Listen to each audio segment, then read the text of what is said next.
And I'm talking to a very special guest today. You know, he's a MC who is truly a wordsmith. He has two master's degrees, one on the music business and the other in secondary education. He's the co-creator of MTV's The Lyricist Lounge Show, and his music has appeared on TV shows such as Power, Criminal Minds, NCIS, and in the movies Hurricane Season and St. Judy. Not only that, but he can add author to his title now. So y'all join me in welcoming Wordsworth to the podcast. Thank you, Monet. Appreciate you, man. Thank you. Appreciate it. No doubt, man. What's the book about, you know? Yeah, the book is a behind the scenes of my thought process on why I wrote a certain bar or why I wrote a certain song.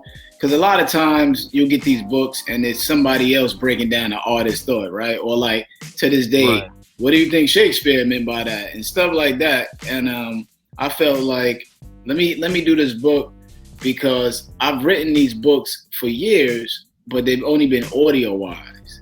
So now I'm just like converting the audio books into more so audio books. When I say that, I mean like I'm converting the music into books and audio books for people to absorb, but also understand why it's important that I wrote that line. So I'm not just out there writing lines. I don't just sit there and write lines to rhyme. I sit there to hopefully write lines that's going to inspire, alter people's thinking, to change and stuff like that. Because I find it, I hold my name to a high standard. So if I'm going to be saying Wordsworth, there has to be some value in what I'm writing and what I'm printing. So with this book, you get to read the bars and the rhymes from the album New Beginning, but then you also get to hear what how I see the world in my perspective and why that line or that bar may be striking to you and how come I thought of it and why it's important for people to read the book. Okay, and you know, when I got the book, I started like listening to the album together with the book and like reading it, and then you know like pausing it and then reading your explanations and stuff. It kind of reminded me of, you know, back in the day when, you know, you had the cassette tapes and stuff where they had the lyrics, and then you could read it while you were, you know what I'm saying, listening to the tape. So, you know, I know one of the things that you had said in the book where you said overthinking is the death of an artist. But like when I hear your rhymes, I can tell that you put a lot of thought into those rhymes. Thank you. So like, how long does it take you to write like a verse usually? It all depends on what the verse is for and what it's about. So what I mean by that is, if it's a certain topic and situation that may deal with like, let's say, you know, civil rights and, you know, police brutality or social injustice, I gotta sit there. You know, I don't just, all right, let me knock this out in 20 minutes. I gotta sit there. It might take a day. It might take 3 days. You know, I gotta vibe with the beat. Make sure I'm painting the narrative. And so what's the direction of this verse? Because not, you know, I can do a lot of social injustice verses, but then, you know, I don't want to just be saying the same thing over and over. Right. But once I figure out that direction, then it takes me some time to do it. So, but honestly, it's a different case by case, because if I'm hired to hand in a verse for tomorrow, I can do it. Yeah. Right? It's case by case. So when it's my project, I have the luxury to kind of take longer to think.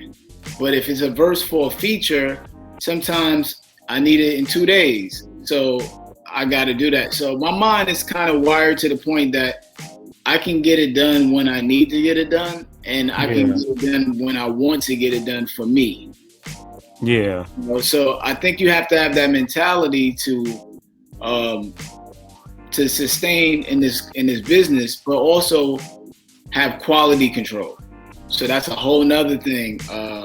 So even if I write the verse in 2 days, my quality control, I think, is at such a high standard because I know what I'm looking for when I write. Yeah. And you know, like And sometimes you probably will have it to where if it's just like a streams of thought verse that it just inspires you, and then it don't take that long for it to come out because it's just words just start flowing. You Yeah. probably have it like that sometimes too. Yeah. It can be back to back thoughts sparking. You know, I might come up with 4 bars and then need to go in the kitchen and get something to drink, you know, or take a drive and then get the rest. It really depends on what my expectations are of the project, to be honest, right?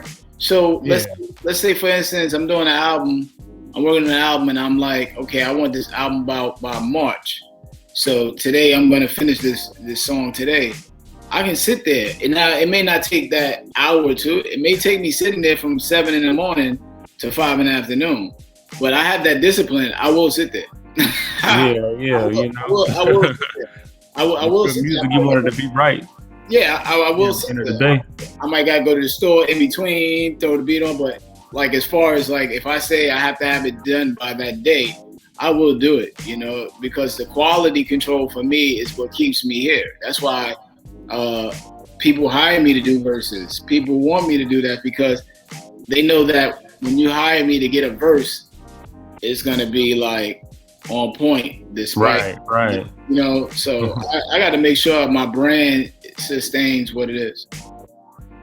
Yeah, and I also wanted to ask you, what was the inspiration for your song on the album New Beginning called Believe? Yeah, just when I heard that beat, that beginning of that beat, that twinkle kind of, that twinkle sound, it gives me a visual of pondering. Okay. Like thinking, almost like a camera glaring up at the clouds and coming down. You know, so like that sound alone made me think about a way to ponder. And that's how I write all my rhymes. I think I gotta have my mind thinks of pictures to go with the verses. So that's pretty much how my mind works. So when I heard that, my mind automatically thinks of what do I see with that sound. And what I saw with that sound was just thinking and pondering. But not me, maybe a kid or somebody pondering, a person just sitting there thinking. And what are they thinking about? They're contemplating how to get through, how to be successful. Yeah. You know, man, you know, how to make money.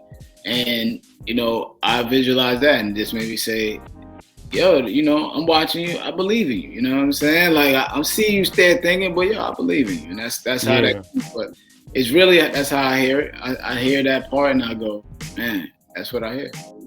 Yeah, I feel like that's something that everybody should have. You know, that you know, belief inside that there's more that you can do than where you are. You know. Yeah. You know, you might not exactly be satisfied where you are in life, but you can do more things, and you know, you could always do more. Up. You could always do more, and the reason why you know you could always do more because there's always somebody doing more than you. Right. So you know, you have to gauge what your more is, though. I think, right? Like you're more than mine. If you know. If you're into real estate, you're more than mine in real estate because that's not necessarily my passion. So you have to really find your passion and do as much as you can with your passion, which is what I think allows me to write the book, allows me to put another album out, allows me to keep going because it's my passion, but I'm doing things with it that I typically probably wouldn't be doing. Right. And you know, when I listen to the album has like very soulful beats, and you know, it gives me like that boom bap feel. Yeah. And I saw that you welcome, man, and like the I saw the production was done by Donnell Smokes. So like, how did you link up with Donnell Smokes? Man, I believe I was actually tagged to him on Instagram, if that's right. I find a lot of producers through Instagram. And then I reached out to him and we never met in person. Oh, for real? Never met him Like to this day? to this day, man. FaceTime and stuff like that. And I met him, and then when I met him through the tagging of other friends, I hollered at him, and he sent me a whole bunch of beats. And his beats were so dope back to back. That album I did in like a matter of months, based off the fact that most of those beats he sent me are on that album. Because I was okay. I like this one. Yeah, I like this one. So I was able to knock it out rather quickly. And Donnell Smokes, man, he's dope, man. I would say he's underrated as far as exposure wise, but he's done stuff for people. And when I heard his beats, I found out he rhymed. I didn't know he rhymed. So I was like, you know, let me work on the album. Once I work on the album, then I found a couple of spots for him to get on some joints. And he can do it all, man. He can do it all. And shout out to Donnell. Yeah, that's what's up. That's what's up, man. That was interesting to hear that y'all haven't met, because you know I do music too, and I happen to know somebody that lives in Texas right now. Right.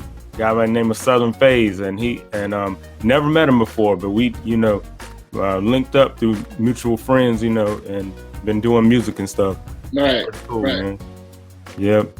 And what are your earliest memories of like hearing hip hop when you were young? Like, I want to know that.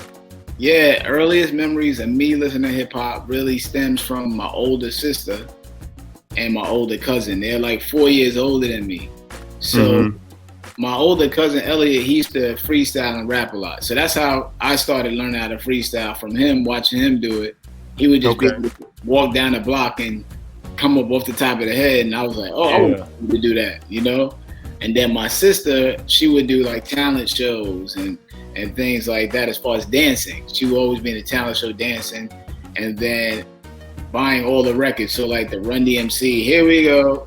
Yeah. Big beat drum. That big beat drum, you just start, wanting to rhyme. And then, so I would say definitely my sister and, the LL Cool J albums, and watching Crush Groove, and then going with her, to Kenmore Theater in Flatbush when it was back in the days, and watching Beat Street and Crush Groove, going with her, and that really inspired me and influenced me, So that's where I got a lot of my influence from, right there, for real.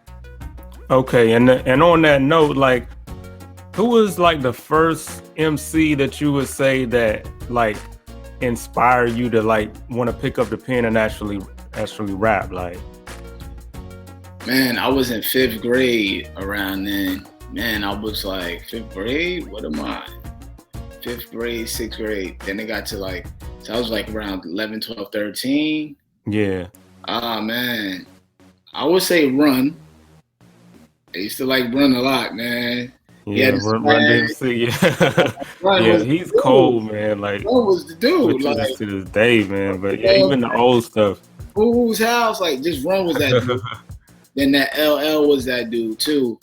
But like, I was inspired to kind of just like rap at that time from them. I would say Run DMC and LL, and then it took to like when the Juice Crew came out. That's when I was like, it was ended, right? Like when Kane came out, Cool G Rap was my favorite. Still one of my favorites, So there was a certain bar set, Master Ace. I bought like everybody in the Juice Crew album at the time. Like you said, I'm looking at credits and everything. Right. I would say I was inspired by like the Run DMC's LLs, and then my quality control of bar and lyricism came from G-Rap. Okay. Yeah, that's a good I was good like parenting. Because I would listen to G-Rap, and if anybody listened to G-Rap rhyme for the most part, even if you go back to the old stuff, he would always have an internal rhyme before the end. Right. It's super hard to do every rhyme, He'd say, go to the store, got skills to pay the bills if you want to get more. And it's like that internal rhyme, I was listening so much, I was like, yo, this guy's rhyming in between every time. Right. That's revolutionary, man, because it wasn't a lot of people that were rapping like that back then. Oh, they would do the rhyme, let it in, rhyme in. Yeah, last one. Man, I'm Terminator Data, your rhymes in Sarah Connor. You get ripped up, wrapped up, slipped up, slapped up, because you're trapped up to get capped up. Play the background of this here scenery. You clowns who get broken down like machinery. I bring trouble in the trouble, bust you like a bubble. Hard rocks get crushed in the rubble. Oh man, that's crazy. Yo, Cool G Rap is to this day, he's underrated, man. Man, just listen to that. Talk about him enough. On the double, busting on the rubble. Hard rocks crusting. Yo, Cool is Back is one of those rhymes, man. And if anybody knows, if you're a Rakim fan, at that time, Eric B was producing for Rakim, but you had also Large Professor and Marley Marl. A lot of them had same samples. So if you listen to Cool is Back is the same bass line as No Omega, if I'm right, and Rakim, and they both do no hook. It's almost like that's the battle. So So that's probably why a lot of people wanted to, see them battle, because it's the similarities and stuff, and I love into No Omega and Cool is Back, because it's that, all right, you cool, you going 60 bars, I'm gonna go 60 bars. Yeah, that friendly competition, right?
So I also just wanted to know. I wondered, how did you come up with your rap name?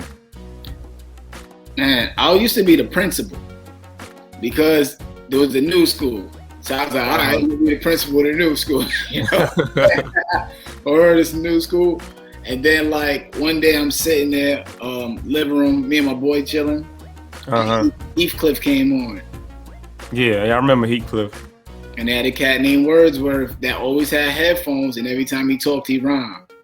Oh, okay. Yep. So I was like, yo, that's my name. I'm gonna do Wordsworth from Wordsworth, and it stuck because based on me going to high school and college, if you look at a lot of my old pictures, I always had headphones on and I rhymed. So it just fit the whole dynamic of who I was at that time. I think that's real cool, man, because I was hoping that it wasn't something so simple that you just got it from William Wordsworth or something like that. Like, It's so crazy. That's pretty cool, man. I didn't know nothing about William Wordsworth until I got to college. Yeah. Then I was like, oh, he a poet? You know what I'm saying? I was like, oh, Wordsworth a poet. So then it was like understanding that that's where the cartoon got it from him. Yeah. And so like, how long had you been rhyming, like whenever you had first started rhyming, before you were ready to let other people hear it, like battling other MCs or like getting in ciphers, I was battling like 5th grade. I battled 6th graders. I remember battling Scooby and Tino. That's what they named. They were 6th graders, and then they were a little older than me, but a little younger than my sister. I was battling in public school, court in the playground right there in the yard. And then I really started stepping out more so at high school, going to open mics and stuff like that. Right. Yeah, that's when I started stepping out. Like, I'll go do a show here and there. I wasn't really doing like a full-fledged show yet. It was kind of like you signed up and you spit your verse. and things like that. But it wasn't really until high school I kind of started stepping out more.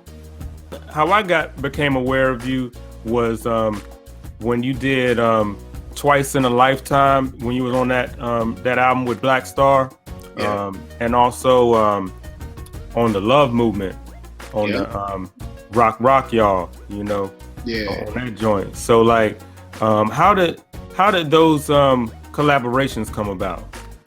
Well, that's all pretty much, we're all family in a way related, right? As far as related from hip hop, I mean.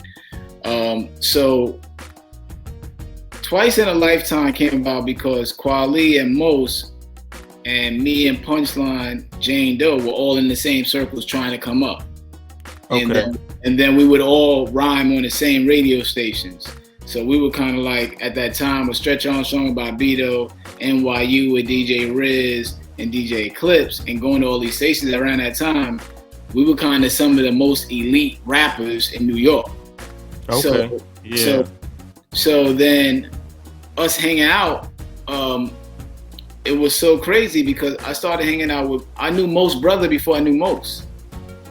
Oh, okay. Yeah, Mos Def used to have a group, in a group with his brother, right? Like, right. And his brother, I met from my sister, because where she was living at, she became friends with him and my cousin. So they all knew each other.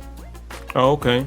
So his brother used to come to my house and we used to trade Nintendo games and video games. I didn't even know of a Mos Def. Yeah. So one day I'm outside freestyling in a cypher, and I get in there and I go, "How we do it like that? It's Wordsworth." And Mo stopped me. "Yo, you Wordsworth?" Like, "Yo, brother," you know what I'm saying? And that's how we found out that we were all friends. Like, most knew me, didn't know me as Wordsworth, so it was like, that's how we all knew each other, friends. So then being in the same circle, ended up being on the Twice in a Lifetime. And then that same circle of Kweli and Mos are already down with that whole thing with Tribe. So Q-Tip and Mos are super tight. So we automatically brought it together. Yeah, but Q-Tip had hosted a show me and Punch did at Tramps and called it was a Lyricist Lounge show. And he called the Lyricist Lounge looking for us performing, about us being on the album. So we got hooked up with Tip from him hosting the show, but lo and behold, he already knew everybody we knew. So like, oh, all right, yo. So it was just like all family at one point like that. Okay, so yeah, you mentioned the Lyricist Lounge. So like, for people that don't know, like, what is the Lyricist Lounge? What's that whole movement? Yeah, it would be an event held in different places. So it might be at this club down here, then the next one in the Bronx, and the next one downtown. So it was one of those things that they would they would find the hottest talent that gave submissions, and then they would showcase that talent. And then sometimes they would be able to get some elite artists, so like maybe a Q-Tip or a Busta Rhymes or somebody of a stature to host it. And that hosting of it would bring a lot of light for you to go check the show out, because who's hosting, but you got introduced to a lot of new talent. So it was really like a farming ground of, all right, next week we're in Manhattan on 33rd Street and we got, Science of Life performing with Jay Live, and who's hosting, we got, Q-Tip hosting, and then you will come out because Q-Tip's hosting, and now because he's hosting, you give a little more regard and respect to the people that are brand new. Right. So, and now you get more of an ear for them, like, oh, okay, some new people. And then you had like Biggie there, you had Biggie, Foxy Brown went through there. There was a lot of people right before they was gonna blow up went through there too. So it was one of those like farming places, but I think one of the main catches was the fact you could see an actual maybe superstar to us hosting it, and you're performing with them introducing you. So that's made it. And that will make you, make sure that you that you're sharp and you're ready, you know, because you know this person gonna be there that's hosting and they gonna be watching. So, you know, you got to bring your A game. That's what the Lyricist Lounge was about. The best talent getting together and new talent, up and coming. Right. Yeah. So, because I never knew that it wasn't one place. So it could be anywhere. Like it's wherever they can book the venue. It's wherever that's pretty cool. Yeah, and then you hand out the flyers, and then people find it. Yo, where's the next Lyricist Lounge? Yo, I heard it's gonna be in the Bronx. Boom, now you going there. Where's the next Lyricist Lounge? Yo, it's downtown over here. So you just show up, and that's how it was. It just went from word of mouth and handing out flyers, and you will find out. Do you know whoever like first started it? Yeah, Danny Castro, Anthony Marshall. They first started it. You know. Oh, okay. Yeah, I just actually spoke to Anthony yesterday, literally on the phone with him yesterday. Yeah. So, I mean, if you want to ever interview them about it, you know, just let me know. Email me. I could. Okay. Yeah, most definitely. I really would. Yeah. So if you ever I see you got Sound Bombing behind you. I might be right about that. Right? Oh yeah. I got that. Yeah, I got the cassette. Yeah, I love this joint right here. Right. So Sound Bombing. And then I see you got Lyricist Lounge, I think first album there, maybe? I used to have it. Okay. But I got this I got the Black Star album here too. Right. So if you think about the first Lyricist Lounge album or even a Sound Bombing, that's pretty much the Lyricist Lounge right there. Because remember, all those people were underground people, but not really, they weren't superstars. But right. We album. So imagine going to an event and all the Sound Bombing artists came on stage before they're known. Because even Eminem was on the Sound Bombing before. Yeah, he was on that one. Yep. All right, you see what I mean? So you're there before people blow up, and it's all pure lyricists like that. So. Yeah, like a breeding ground, you know. Breeding ground. Yeah. Did you ever see like people get booed at the Lyricist Lounge if they, you know, they couldn't cut it, like? Yeah, because they really did a lot of vetting before you just stepped on stage. Yeah. Okay. Yeah. And it wasn't like you just was on stage out of the blue. It was like a flyer. You're on this next event. We know what you sound like. You know, you're gonna do these songs or whatever. You got your time limit. So yeah, it wasn't just like a random getting up there and boo. It wasn't like that. It was it was organized. So that's what made people want to go, because you know, it's kind of like these people were vetted. They must be dope. They're on the next Lyricist Lounge. So yeah. So like, you know, we were talking about some of the Rockers albums and stuff a minute ago. Like, so were you ever signed to Rockers? No, I wasn't, and that's a great question because people would think I was, man, because I was all over. You know, it would seem like it. Yeah, everybody thought that. I never was on. Yo, that is like one of the biggest, if I had to say, myths.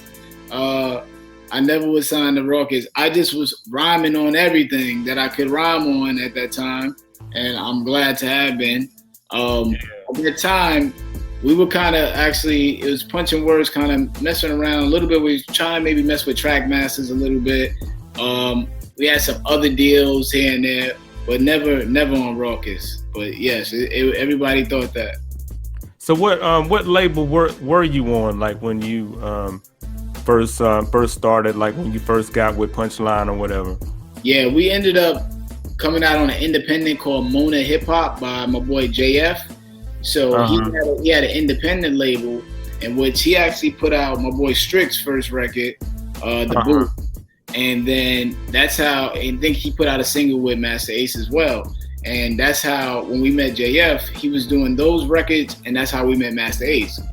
Oh, okay. He played the stuff that he was working with us and said, yo, what do you think of these guys? And Ace was like, yo, they're kind of dope. I want them on my project. And that's how we got together. That's how that came about. So that was how we did Mona Hip Hop. And then years later, I got my own solo deal with Half Tooth Records. And that's what ended up making Mirror Music. Okay.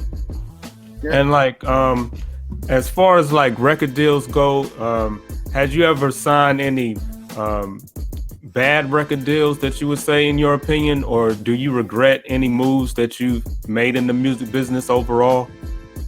I would have to say, honestly, only thing about me being in the music business is probably for a lot of people this happens. You don't have the best team, but you have the best talent. So I realized all of us are LeBrons in the game, but not everybody's gonna play with Dwayne Wade and Chris Bosh. Right. I see what you mean. See what I mean? So some of us are gonna be Charles Barkley. Some of us are gonna be Shaq and get 4 rings. Some of us might get 1. Some of us might get none. So I realized where I'm at is I feel like in my life, in my career, I'm more the type to get my ring and my championship ring probably as a coach now. So that's what makes me also stay thriving to put out music and things like that. So I would say my first record deal was pretty good because I negotiated, I got all my publishing since. So luckily I knew about that. So I never forfeited my publishing. So from the first album to now, if they want to license something or anything like that, you gotta call my publishing administrator to use anything from then to now. So since the first album, every other album I own the masters to. And that's awesome. Yeah, I own the masters and everything. So that's because I knew early. And with you, I watched all the horror stories of the artists before us. Right. Up in the offices with bats and being mad at them. I was like, man, dudes are willing to cause this much violence over that. This must be something important. I remember one time I was offered like $75,000 for my publishing from a record label called Avatar. They put out the Oz soundtrack. Oh, the Oz, like the TV show Oz. Yeah, they put out that, and they put out some other projects, and they were a publishing company, so they would pay you a lot of money to do the album because they would pay you a lot of money to take your publishing for the album because in the long run, they're gonna make more money off of it after they give you that $75,000. Right, $75,000. That's low. That's low for residual income for the rest of your life. Exactly. So I knew about that. So during that deal negotiations, I was like, nah, I'm good because I pretty much was like, if I'm mad at you tomorrow, I still owe you records. Yeah. That's how I look at it. Yeah. That's how I look at it. We were talking about the Lyricist Lounge, like, where you would go and showcase your skills and everybody, Mose, M, and Biggie and everything. Then there was in 2000, there was a show on MTV called the Lyricist Lounge Show. So, like, how did that start? That actually started from a freestyle that I did. Okay. Yeah, so during the recording of the Lyricist Lounge album 1, all the MCs that's pretty much on that album, we were all in the studio. There's this picture out there where you can probably find it. It's with us in the studio, Firehouse Studio. You'll see it's probably like 30 people in that picture. We were all in one room waiting to do a rhyme. And my boy Wise Guy and Gaston, they usually have a camera and a radio waiting for us to start rhyming. They're like, playing. They catching all that footage. Yeah. So, lo and behold, that day when the camera came to me, I did a tutorial on teaching people how to rhyme at home. Oh, okay. So then I started doing that in the camera and making pretend the wall was the board, teaching you how to write a rhyme. Yeah. Other MCs in the room started asking me questions in rhyme. Asking me questions. That seemed like a skit too. Right. Yeah. I responded to them in rhyme. Yeah. And that tape became so popular, it's actually dubbed, they call it The Professor. So that tape became popular. And I remember they was like, man, this could be a TV show. And I'll be honest with you, I was like, yeah, all right, whatever. Hit me when it can be. So then a guy named Jake Septimus wound up presenting it. I guess he had some in with some TV people at MTV or whatever the case may be. And he got us a pilot audition. So then Danny and Ant of the Lyricist Lounge, they had to figure out what talent would pull us off. That's where the genius came in from them. It was like, well, we got to get words, key words. Then they said we need to get Master Fool because his energy. His energy. And then we need power. and they put us together. We flew out to LA. We did the audition. We wrote this skit about going to court. Did it at the House of Blues in some like secret room they have. And then we did that on a Friday, got called back Monday, and then the rest is, as they say, history. We had two seasons. We had 2 seasons, so it was real dope.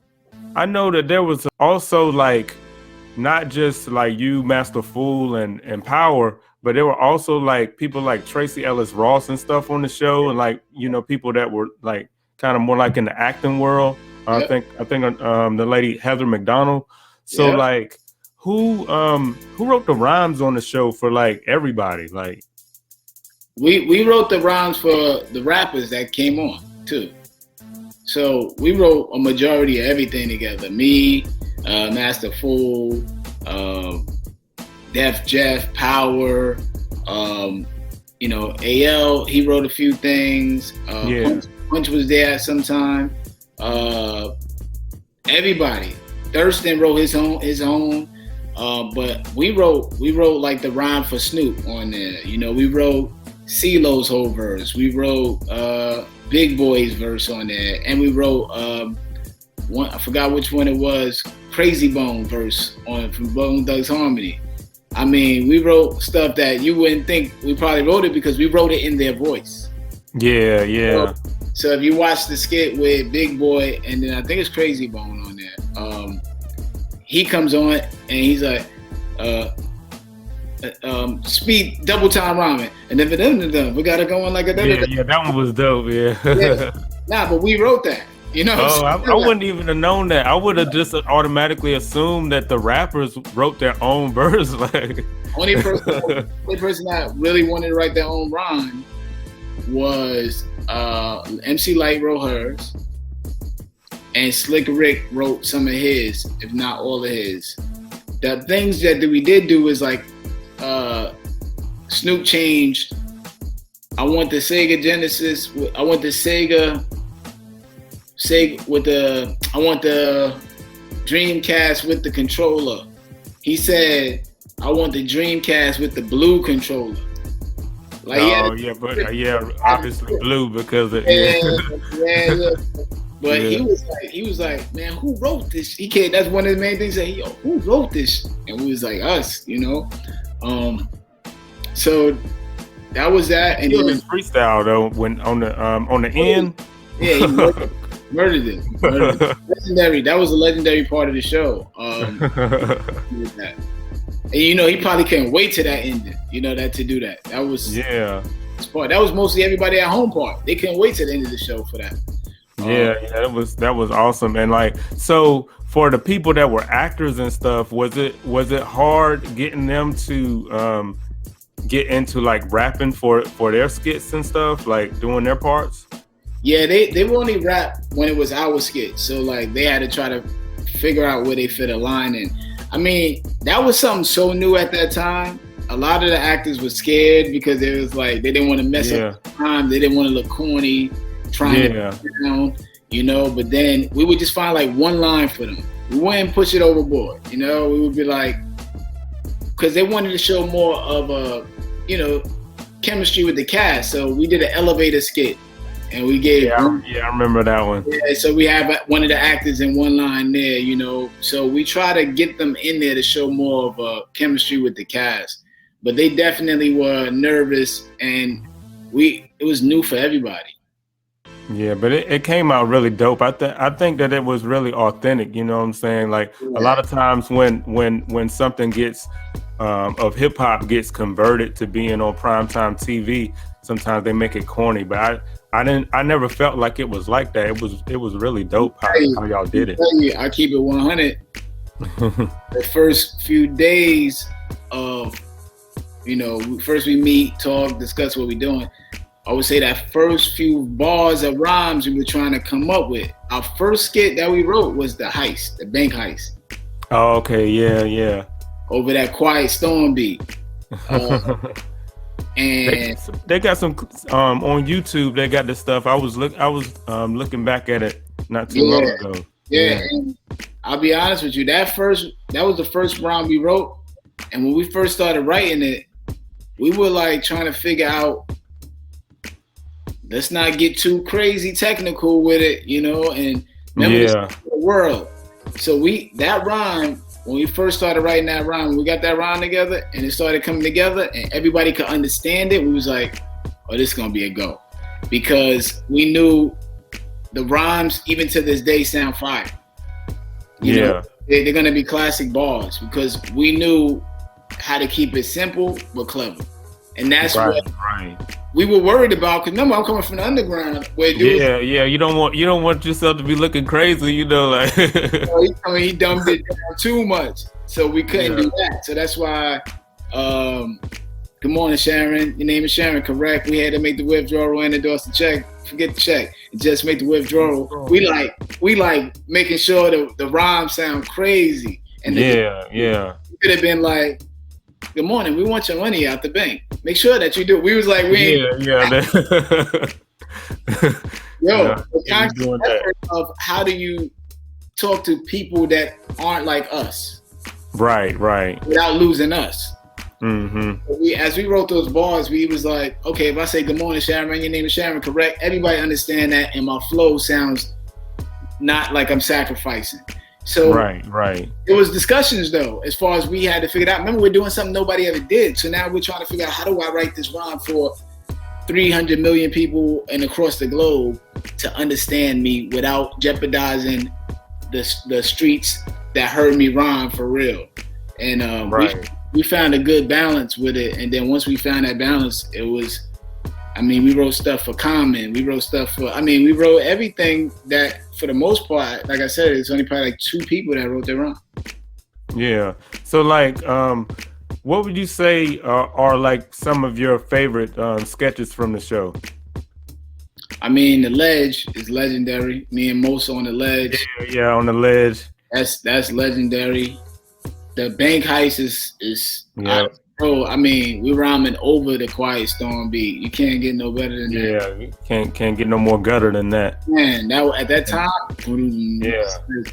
banana. One of the ones that I like is where y'all had that it was like a football sketch, and it was like every time somebody left the huddle, you would talk about them, like, you know. That was ill. I remember writing that, man. That was second season. We was living in a hotel until they found a new house, because we lived in a big mansion the first season, and then we didn't know we was coming back second season, so they ain't gonna keep that house open for us. And then we came back second season, and we had to stay in a hotel for a few days. And I remember just like sitting at the table and writing that, man. I literally just wrote that whole thing sitting there, and I literally remember sitting there. And like 42 and 3 seconds down and 4, like writing it. And then I was like, I don't know how I'm gonna end this. And Fool came with the last line. Oh, okay. He said, it's a quarterback fake. You with me? Break. Yeah. That's genius. Yeah. Quarterback fake, because I'm faking everybody out through this rhyme. Right. And not even just saying, I'm being fake as a quarterback fake. It's just a perfect ending. Like, there's nothing better than that ending for that rhyme, you know? Yeah. Do you still keep up with your cast members from the show and stuff? Yeah. I've spoken. I would say I've spoken to everybody in like the past maybe year or so. Like we're all friends on Facebook, and then like Instagrams and stuff, and then like call up and stuff like that, FaceTime. Yeah, so that's been dope, man. I would say that's been dope. And I think that bond is still there because everybody has seen us become successful outside the show. Right. Everybody kind of was like crazy and lost it. You'd be like, I can't mess with that person. But like, you can see my man Power is real big with social injustice. If you ever found Power Malu online on Instagram, super big. Okay, I'm gonna have to look him up. Yeah, I remember him from the show, but I'm not following him on Instagram yet. Social injustice. Fool, he just recently dropped the album, I think last year, and he's still trying to maintain with putting more music out. me and Mike are on Facebook, so I might just happy birthday talk on there. So Yeah. so is Heather. We're on Instagram. Heather's on Instagram and Facebook. We talk. Marty, speak to him on Facebook. Yeah, I remember him. And then Tracy, speak to her on Instagram and stuff like that. Yeah, I keep in touch with everybody, and I think it's because everybody's maintained their own stardom without Right. You know what I'm saying? So I think that is real dope. I think that's real dope, man.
So let me ask you though, so like since the show was so groundbreaking, no one had ever seen that, like with people, mixing comedy with rapping, like why do you think that it didn't last longer than, what do you say, 2 seasons?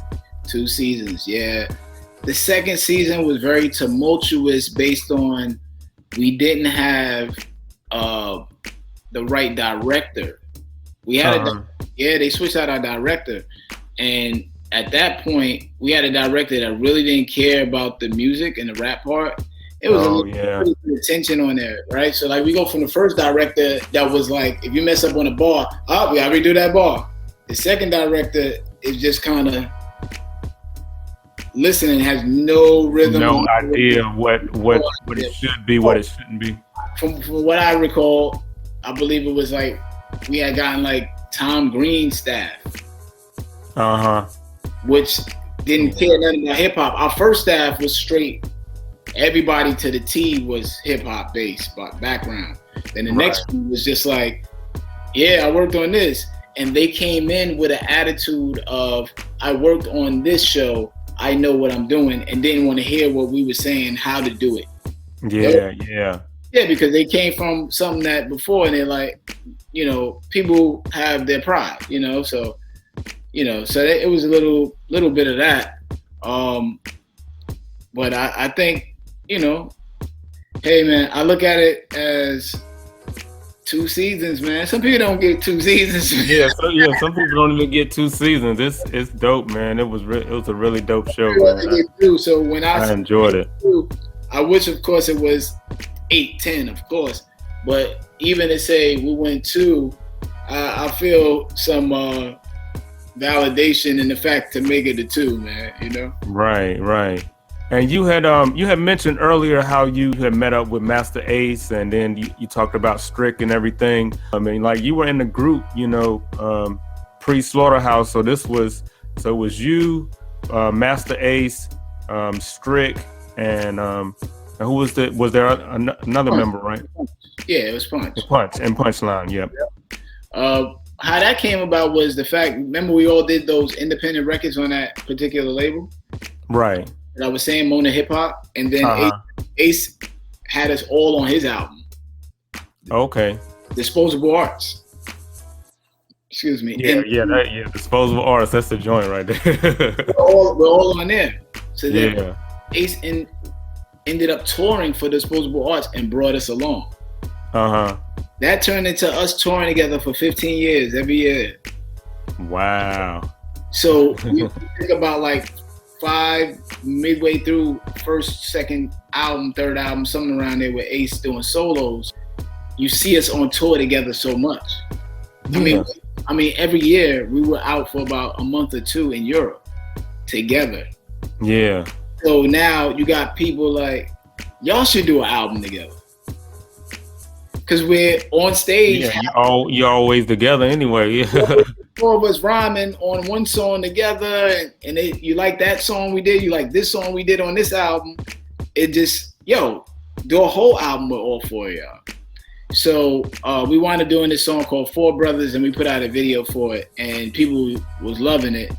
And Ayatollah did that beat, and then we wind up saying, let's do the EMC album. And that's how that was formed, man. From the fans, we talking about back-to-back years of together, and everybody's like, yo. Yeah, it's just organic. Like it, you might as well do it because everybody cool with everybody anyway, working together. Do you prefer being in a group or solo? Or does it not matter at all? Doesn't matter, man. If you listen to my last album, I did a group project with Pearl Gates, Champion Sounds. If you check that album, that came out in 2019. That's one of my favorite albums ever.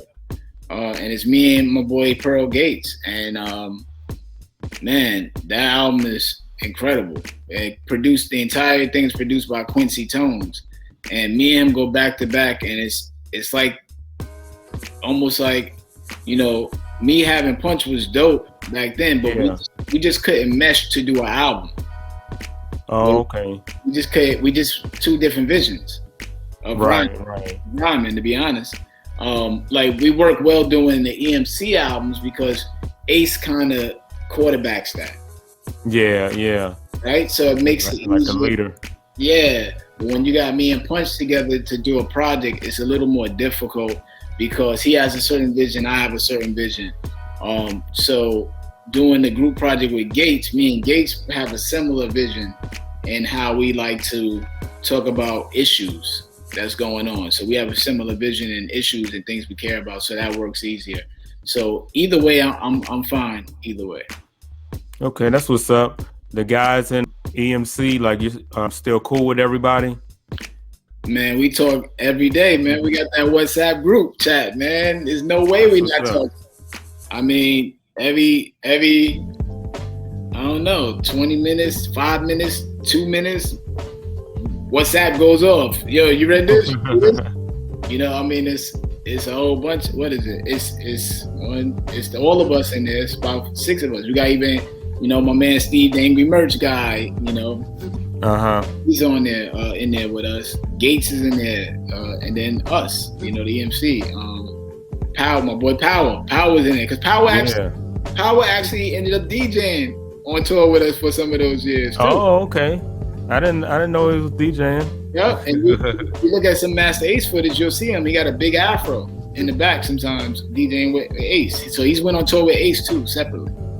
So he DJs. So that's how tight we are. So we're all in that group chat, and we talk about everything, man. We talk about world life issues, what's going on fam-wise, technology, everything, man. So every day we talk, every day. Yeah, and I think that's really awesome that that you have friends like that in the business that you can still talk to and everything, because a lot of times when they stop working together like professionally, like as a group, people automatically think that there's bad blood, but that isn't it's not always going to be like that, Now we all talk. Me and Punch don't talk like that no more like that. We kind of went our separate ways on just artistically. Yeah. So me and him don't really communicate like that. But me and the rest of the brothers, we're every day about everything, doing music and stuff like that, and life, really, honestly. We talk about just whatever's on our mind. And another thing is that you have your music in films and TV shows. How did those things come about, like you're licensing your music in film and stuff? Well, I gotta shout out Michelle Bayer. She I guess saw me being talented when I was younger and was like, believed in me to be like, well, I guess, she has a publishing company. She's able to get placements and all that. And she was like making sure, hey, I can track down, she's able to track down money for stuff if I put something out and all of that stuff. And she felt like she believed in me as an artist, honestly. And then I signed to her company. We did a deal with her company for a percentage that she gets from collecting my money from all these things I've done. Yeah. And within her having that publishing administrating company, she gets movies that ask for music for TV shows and everything like that to the publishing company, music supervisors. So that's part of the deal too. Is as far as being able to not only generate money from my work I've done all these years and making sure somebody put something out. Oh, okay. Make sure you get that. Yeah. She's also getting offers, and like a TV show was looking for a song. She's able to submit songs and say, I got this song here. And they're like, cool. So lo and behold, she represents me, Master Ace, Prince Paul. That's just a short list of it, which some big heavy hitters. Yeah. Prince Paul, I didn't know me and Prince Paul. She represented Paul at the time. And Prince Paul was working on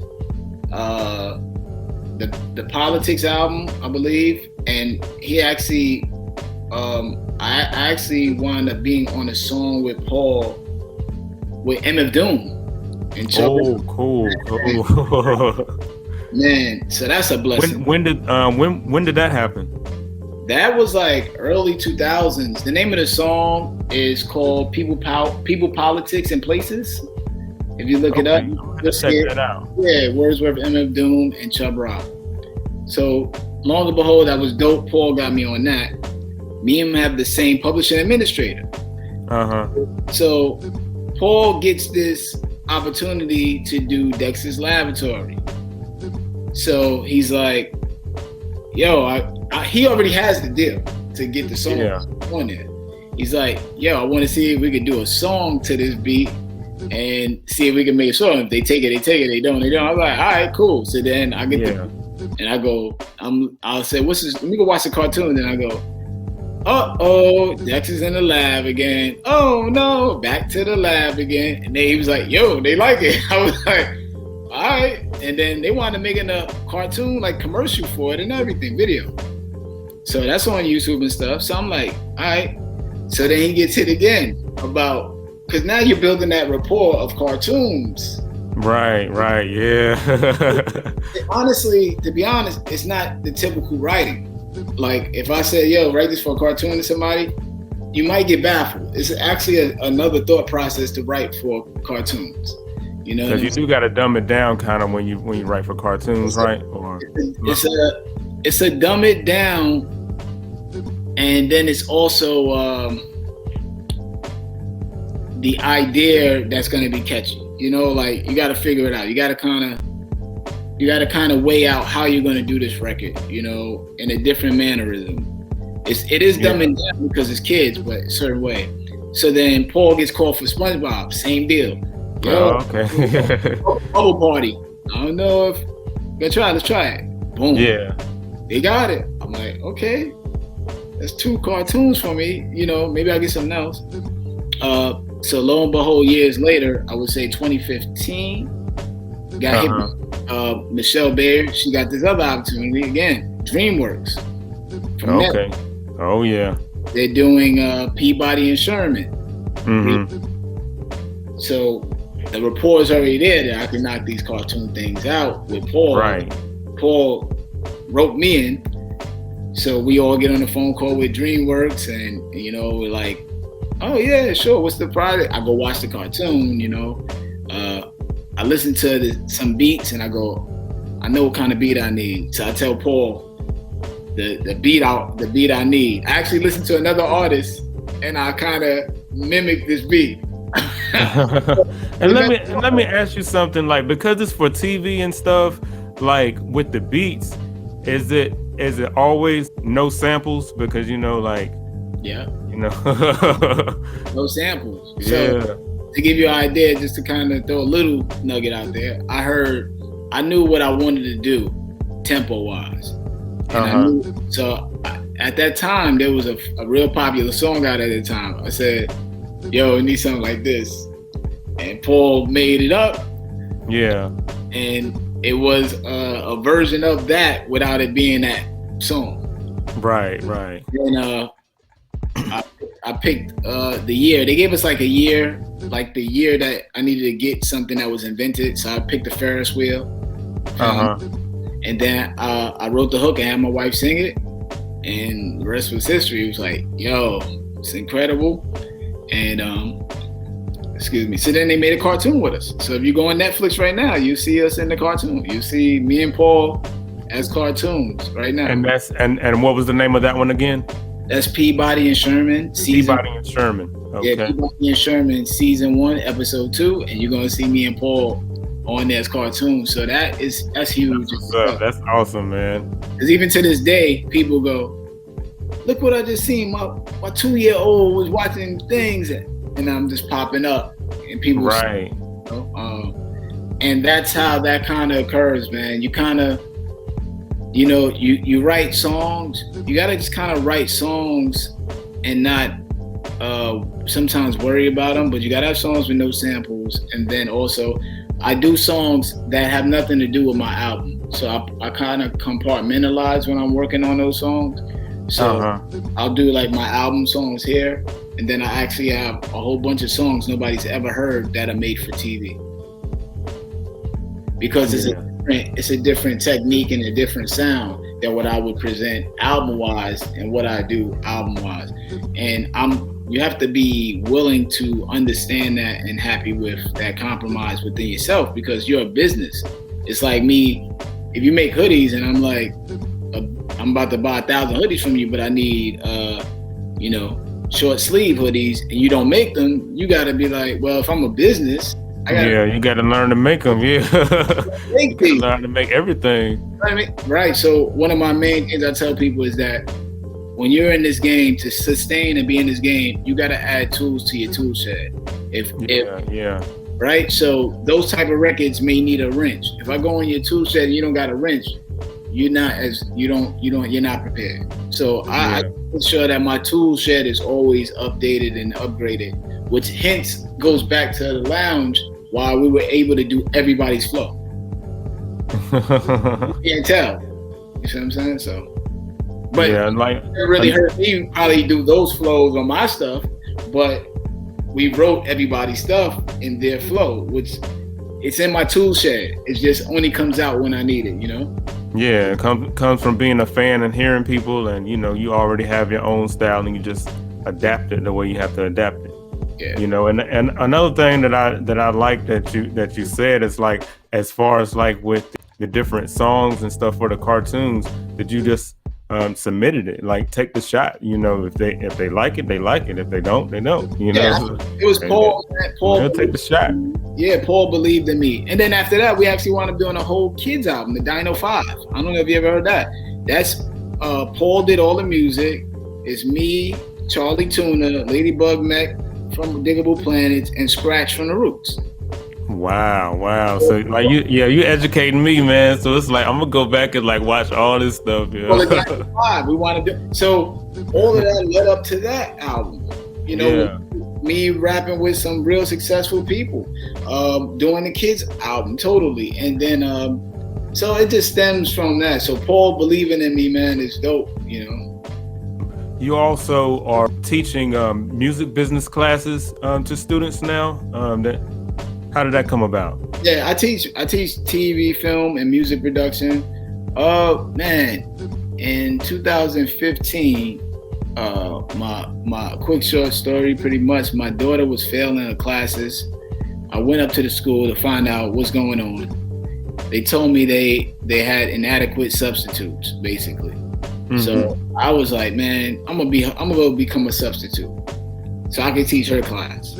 Right. I fill out the paperwork. I go down to the district, and this lady, a white lady, came up to me and kept it 100. She said, yo, they need more black male teachers in there, not no substitute. They need like a full-time black male in there.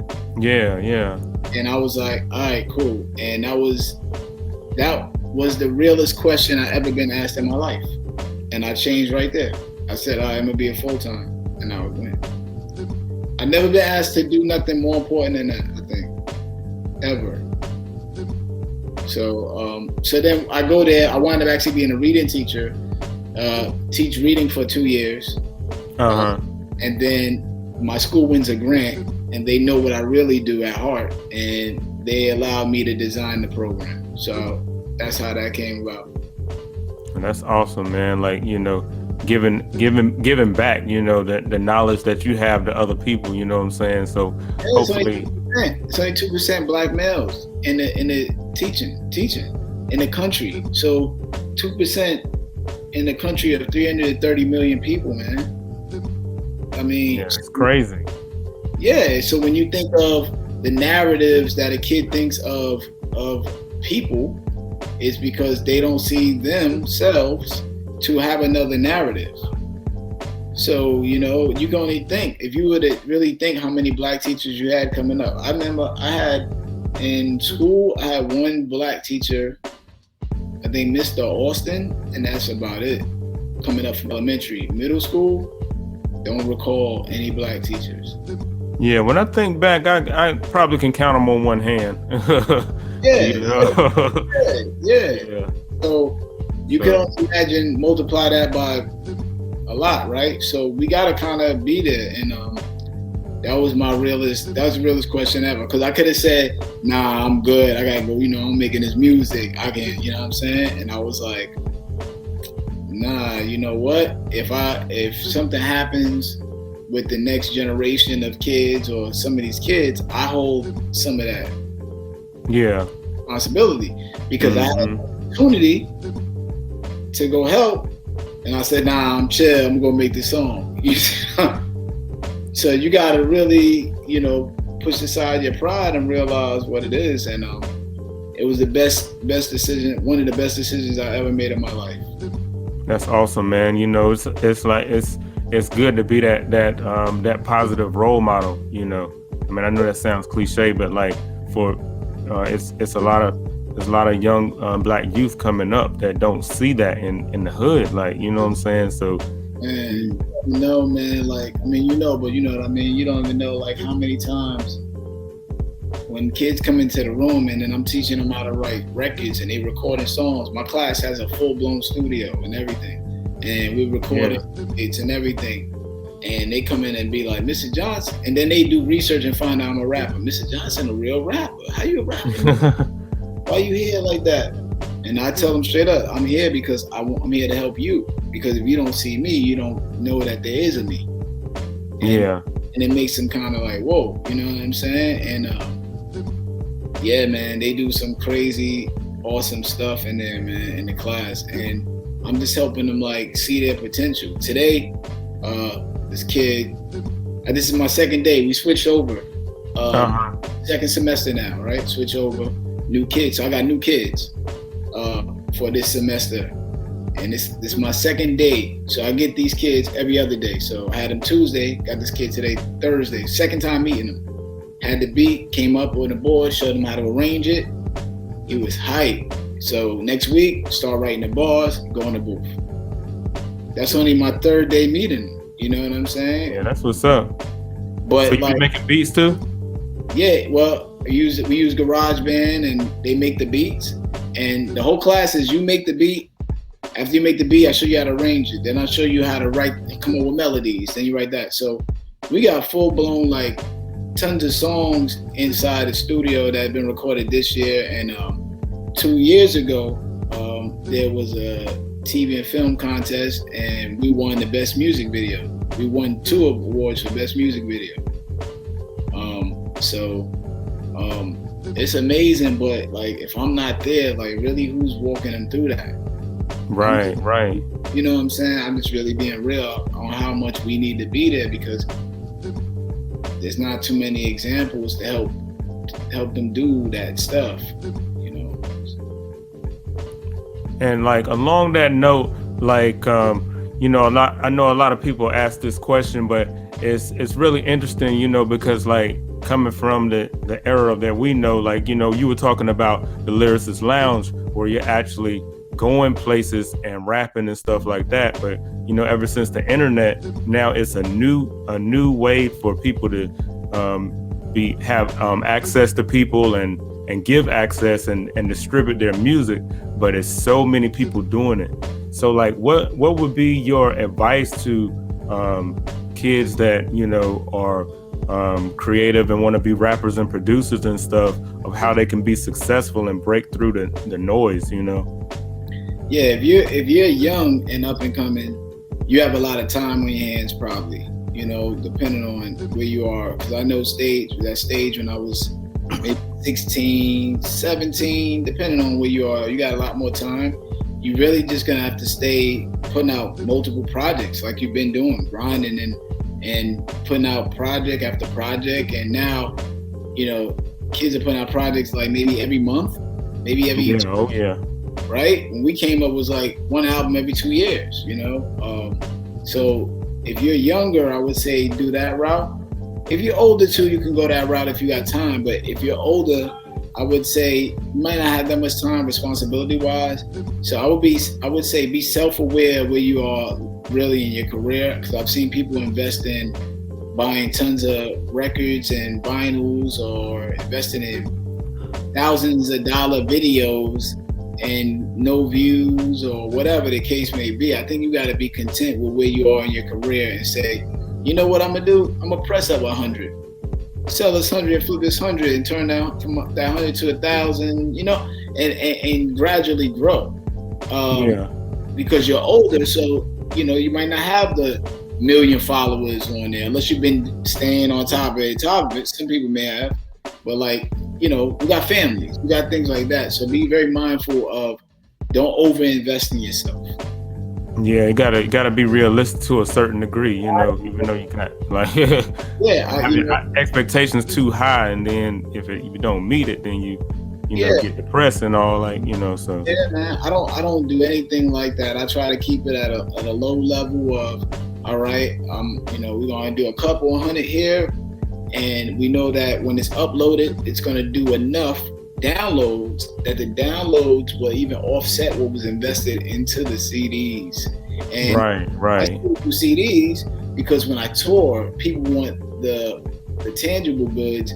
Even if they're not gonna play it, they just want me to sign it. They want something they can take. Yeah. You know what I'm saying? So, but I'm not gonna go out there. You're not gonna see me press up 2,000 CDs. It's not gonna happen. You know what I'm saying?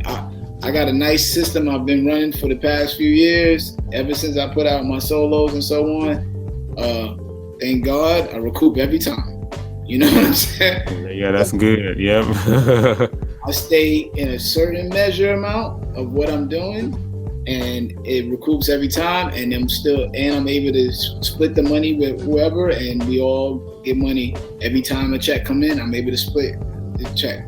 So I'm realistic about where I'm at, and I think you got to be realistic of where you at with your age and where you are career-wise, and do it like that. And like I said, for the younger guys, younger girls, just stay prolific, because that's kind of your race right now, is really against a lot of other people that's just uploading every second, every minute, every month, every this and that. Right.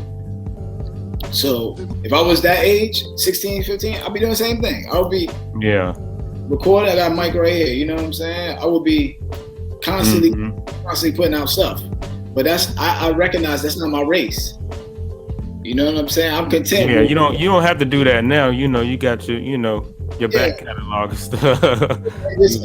In general, knowing like I'm gonna do a quality album that will buy me another year or two with another album, put a book out. I gotta control with what I'm doing. You know, I want to be on panels. I want to be a poet, maybe a poet laureate flown in to do public speaking. You know, like, so my view is making sure I'm growing with my art and my capabilities.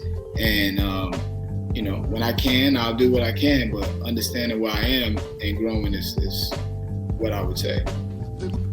And I think you kind of just then got into answering my next question, but like, you know, we talked about a lot of different things about the Lyricist Lounge, the Lyricist Lounge show, your music and film and TV and everything, your book.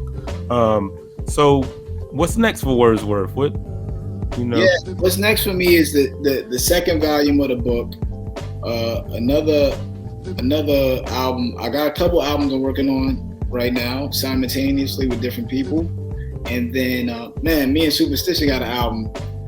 Oh yeah, yeah. Superstition for NC. Yeah. Yeah, me and him got something going on. And then I wrote a musical.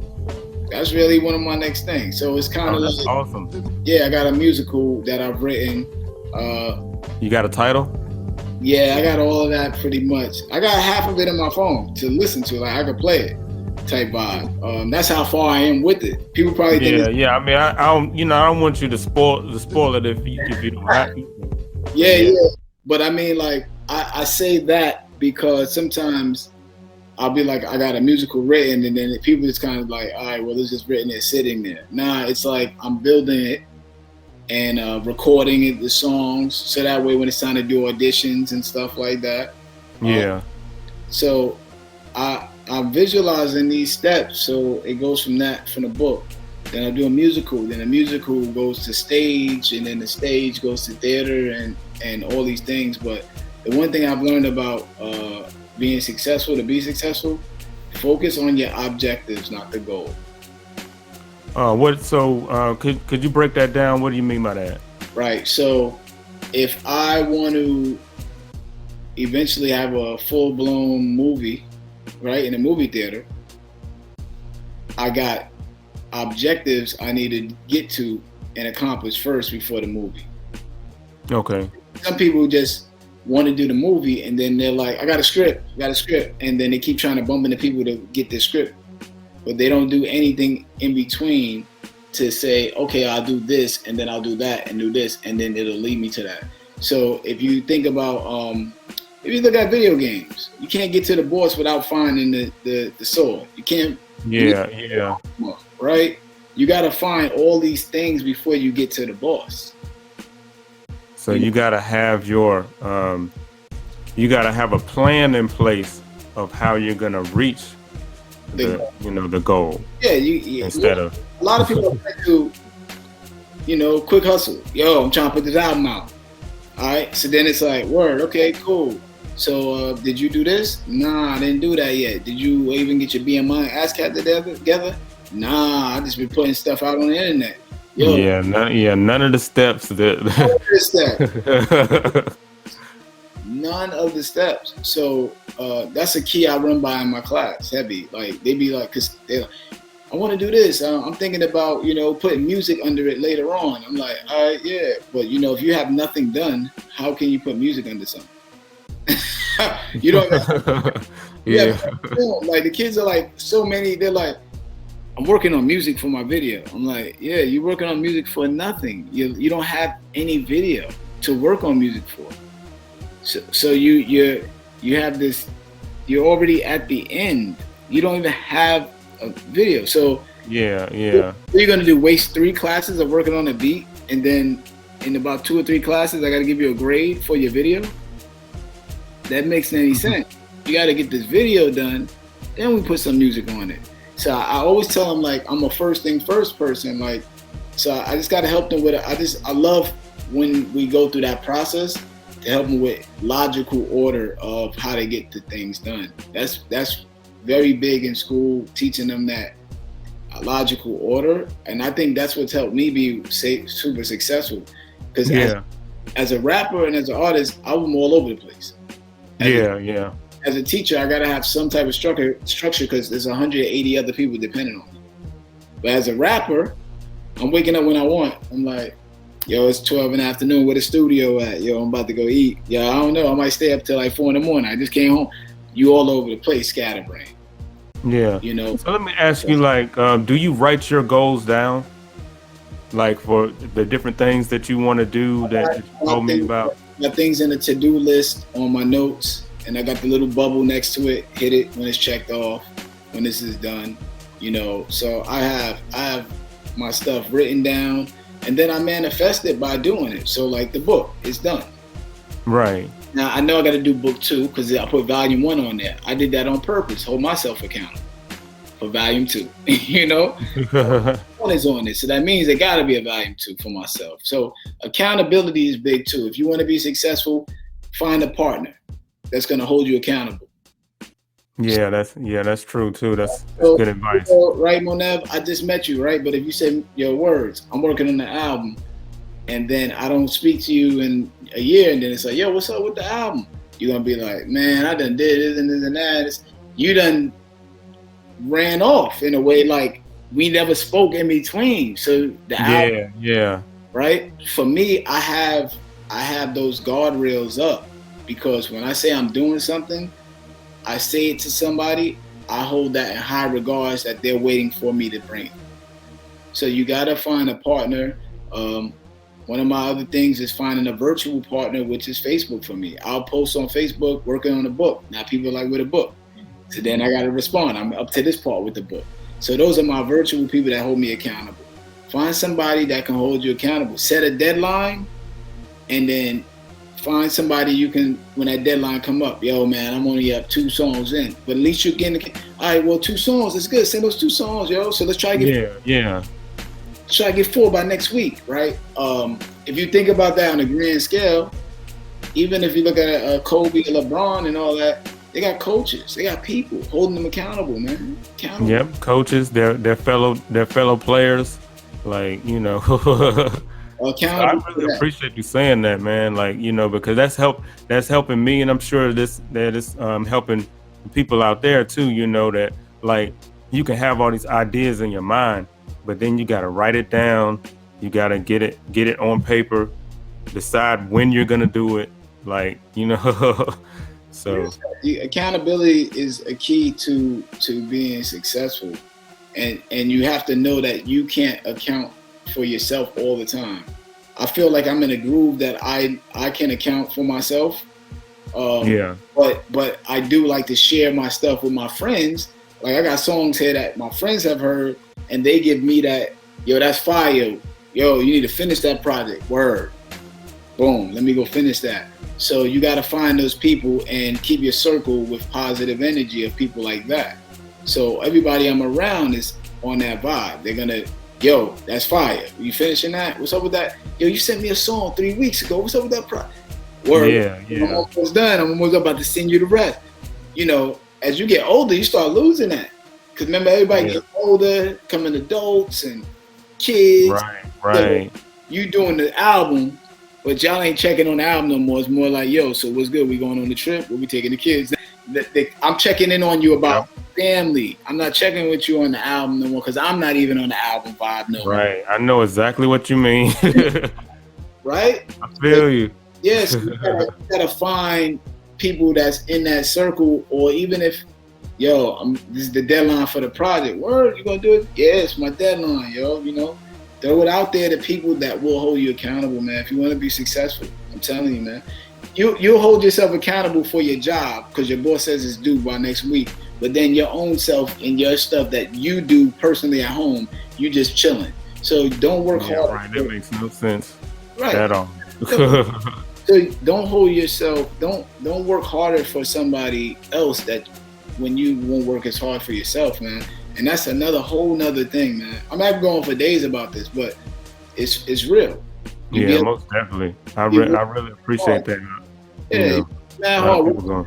every day, waking up, working, and it's dope that you have a job and everything. But then you got your own personal things that you're just as talented, if not more talented, than where you at or whoever. And you just be like, I'm chill on my stuff. Nah.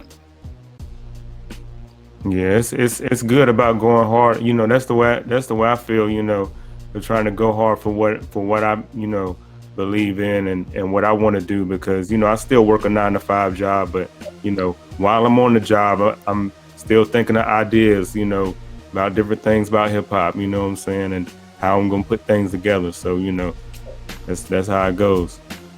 Yeah. But so like I definitely thank you for coming on and how can people come get in contact with you and where can they get the book and the album?